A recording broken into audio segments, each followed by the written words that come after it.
भारत रत्न भारतीय गणराज्य का सर्वोच्च नागरिक पुरस्कार है।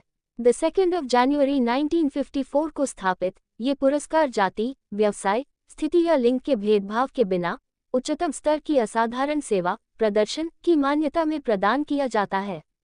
ये पुरस्कार मूल रूप से कला, साहित्य, विज्ञान और सार्वजनिक सेवाओं में उपलब्धियों तक सीमित था, लेकिन भारत सरकार ने दिसंबर 2011 में मानव प्रयास के किसी भी क्षेत्र को शामिल करने के लिए मानदंड का विस्तार किया।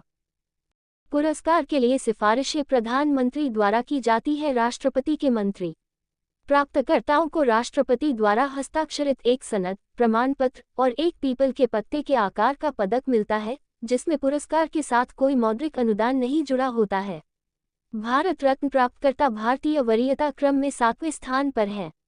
भारत रत्न के पहले प्राप्तकर्ता थे भारत संघ के पूर्व गवर्नर जनरल सी राजगोपालाचारी, भारतीय गणराज्य के पूर्व राष्ट्रपति सर्वपल्ली राधाकृष्णन और भारतीय भौतिक विज्ञानी सी.वी. रमन, जिन्हें 1954 में सम्मानित किया गया था।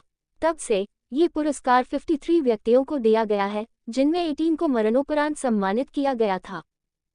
मूल कानून में मरणोपरांत पुरस्कारों का प्रावधान नहीं था, लेकिन जनवरी 1966 में उन्हें पूर्व प्रधानमंत्री लाल बहादुर शास्त्री को सम्मानित करने की अनुमति देने के लिए संशोधन किया गया था, जो मरणोपरांत सम्मानित होने वाले पहले व्यक्ति थे।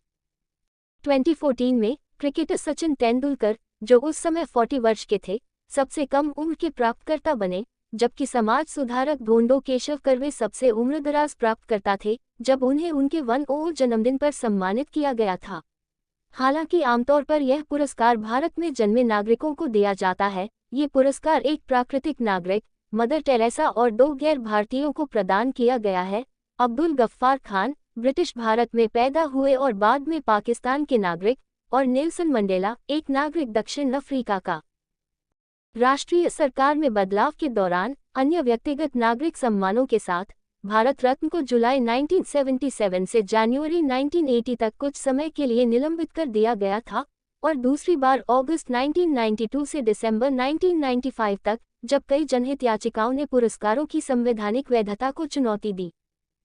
1992 में सुभाष चंद्र बोस को मरणोपरांत पुरस्कार प्रदान करने के सरकार के फैसले का उन लोगों ने विरोध किया जिन्होंने उनकी मृत्यु के तथ्य को स्वीकार करने से इनकार कर दिया था, जिसमें उनके विस्तारित परिवार के कुछ सदस्य भी शामिल थे।